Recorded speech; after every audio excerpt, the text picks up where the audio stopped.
അവസരത്തിലേക്ക് വരുന്ന സമയത്ത് ഒരു അധ്യാപകനാണ്. പാൽ കോളേജ് മേഖലയിൽ 8 വർഷം പ്രവർത്തിച്ചു.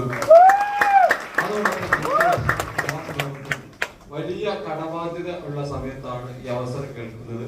കേൾപ്പിച്ച വ്യക്തി എന്ന് പറയുന്നത് എന്റെ വീട്ടിൽ കൂലിപ്പണി എടുത്തിരുന്ന ഇന്ന് കമ്പനിയുടെ IT സീനിയറായിട്ടുള്ള അധ്യാപകൻ, ഒരു കൂലിപ്പണിക്കാരിൽ നിന്ന് 2,10,000 ബിസിനസ് കേൾക്കുമ്പോൾ ഒരിക്കലും അംഗീകരിക്കില്ല, പ്രത്യേകിച്ച് അധ്യാപകൻ.